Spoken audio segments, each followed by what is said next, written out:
తాకట్లో ఉన్న మీ బంగారాన్ని విడిపించి ఆ రోజు ఆన్లైన్ రేటుకి కొంటాం. Sharma gold company.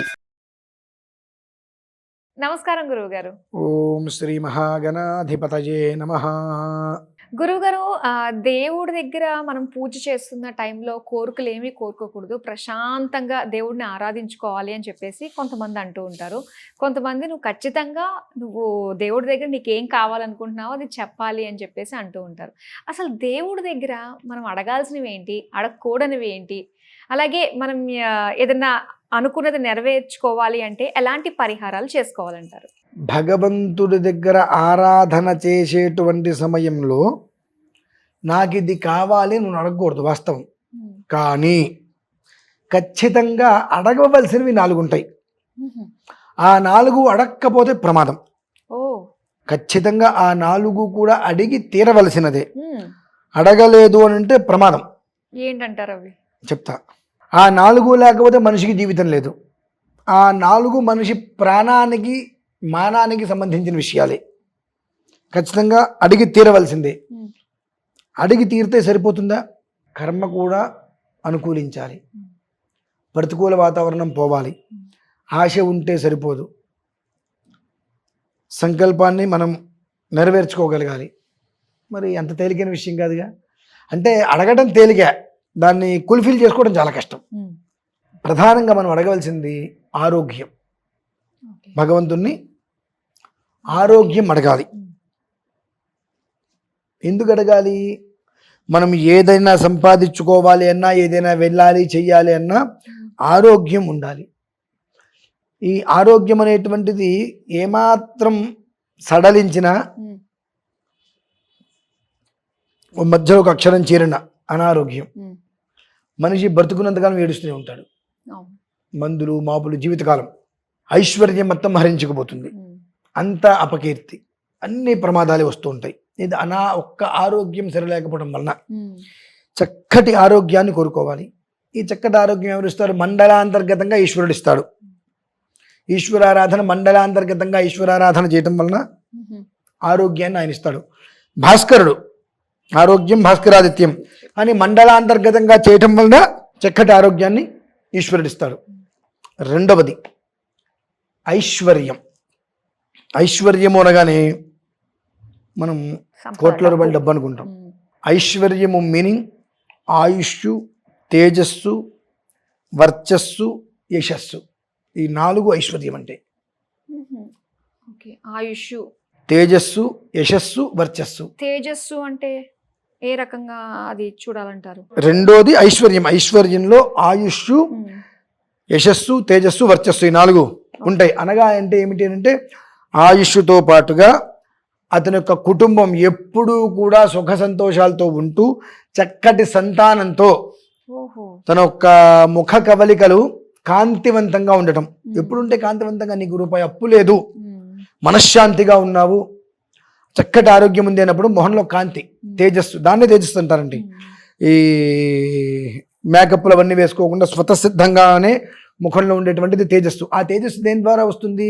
నీకు చక్కటి సంతానం కలిగింది, యశస్సు, చక్కటి సంతానం కలిగింది. అలానే నీకు రూపాయి అప్పు లేకుండా 5,000 నోట్లోకి వెళ్తున్నాయి. అప్పు నీకు ఇవి వచ్చినట్టు. ఐశ్వర్యం అంటే మూలం అది. మరి ఐశ్వర్యం ఎవరు ఇస్తారు? ఒకటి ఈశ్వరుడు ఇస్తాడు, 2 అమ్మవారు ఇస్తుంది. అమ్మవారిచ్చే ఐశ్వర్యం అనేటువంటిది నీకు ఆ క్షణకాలం కనిపిస్తూ ఉంటుంది. ఈశ్వరం, ఈశ్వరం, ఐశ్వర్యం అంటే ఐశ్వర్యం ఈశ్వరాదిత్యం. ఐశ్వర్య ప్రదాత ఈశ్వరుడు. ఇక్కడ ఆదిత్యం ఎందుకు వచ్చిందండి అంటారు. ఇందాక అక్కడ ఆయన ఆరోగ్యాన్ని ఇస్తున్నాడుగా, ఆరోగ్య ప్రదాత ఆయనే కదా. దానికి మూల పురుషుడు ఈశ్వరుడు. కానీ ఆరోగ్యము ఆయుష్ రెండిట్లో ఇచ్చేటువంటి వాడు భాస్కరుడు.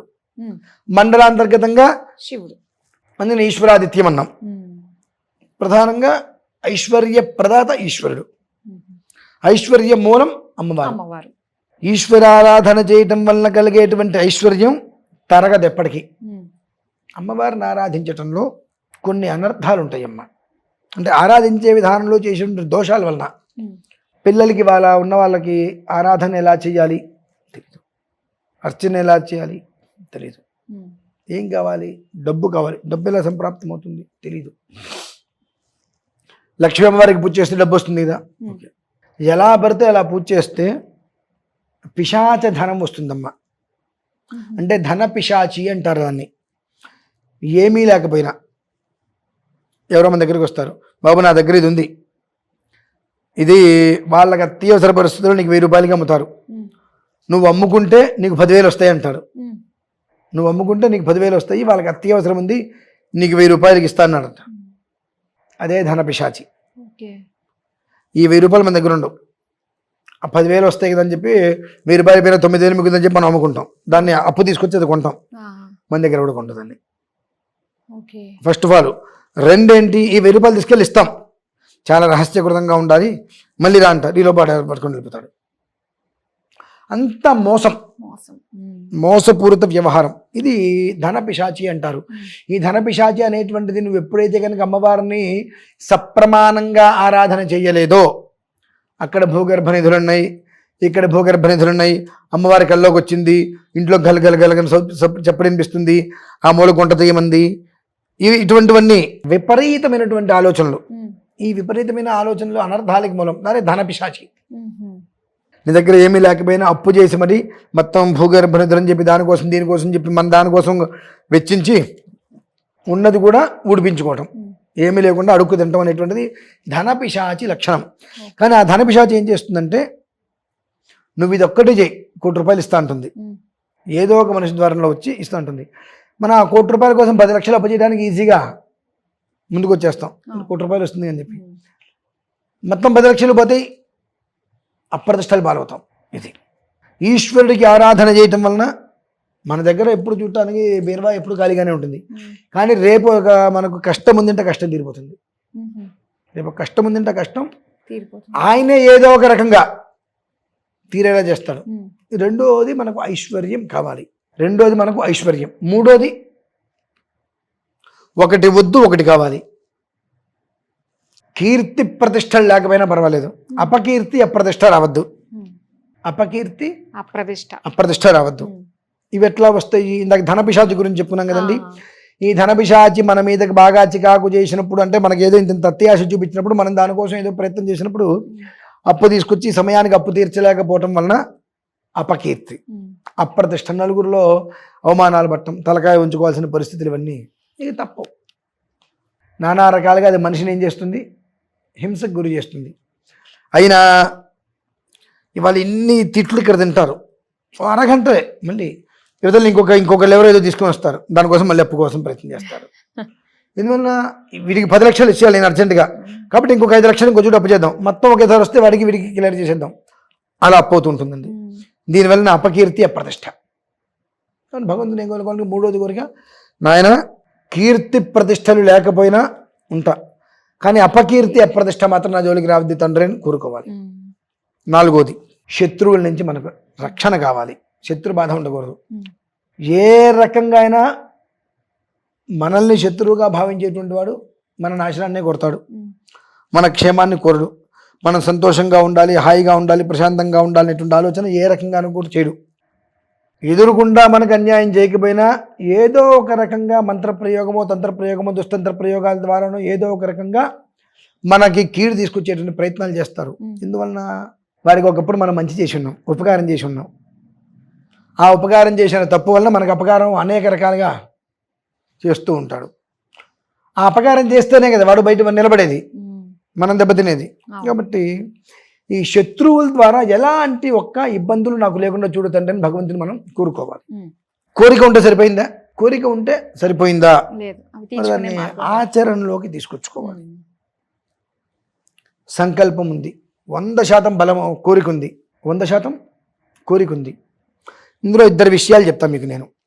ఆ 2 విషయాలు చెప్పిన తర్వాత మనకు జ్ఞానం అంటే వాస్తవం మనకు అర్థం కావాలి. ఒక పిల్లవాడు నాకు 100 మార్కులు కావాలి, 100 మార్కులు కావాలి, 100 మార్కులు కావాలి అనుకుంటున్నాడు, ఏమీ చదవట్లా. అదేంటంటే ఎవరు చెప్పారట, సంకల్ప బలం బాగుంటే అంత జరుగుతుందని చెప్పి. వాడేంటి, నా సంకల్ప బలం నాకు 100 మార్కులు కావాలి అంతే, ఇంకేం లేదు. వాడు సంకల్ప బలం ఏం కావాలి, 100 మార్కులు కావాలి. సంకల్ప బలం బాగుంటే అంతా అదే నెరవేరుతుందని ఎవడో చెప్పాడు. కోరుకున్నాడు, పరీక్ష రాశాడు, 0 వచ్చింది. అదేంటండి పంతులు గారు, మా అబ్బాయి 100 మార్కులు రావాలని చెప్పి చాలా సంకల్పంతో ఉన్నాడు, రోజు అదే కోరిక, ఏం చదివాడమ్మా? ఏం చదవలేదండి. మరి ఎట్లా వచ్చింది? సంకల్పం అండి అన్నాడు. ఓకే. ఇంకొక పిల్లవాడు కూడా సంకల్పం పెట్టాడు, నాకు 100 మార్కులు కావాలని చెప్పి. 24 గంటలు చదివాడమ్మా. ఎంత? 24 గంటలు చదివాడు. నాకు 100 మార్కులు రావాలి, 24 గంటలు చదివాడు. వాడికి 0 వచ్చింది. ఎందుకని? అదేంటండి పంతులు గారు, వీడైతే చదవలేదు, వీడు చదివాడు కదా. వీడు చదివాడు, అయినా వీడికి ఎందుకు మార్కులు రాలా? మా వాడు చదివింది వేరు, ఎగ్జామ్కి వచ్చింది వేరు. ఓహో.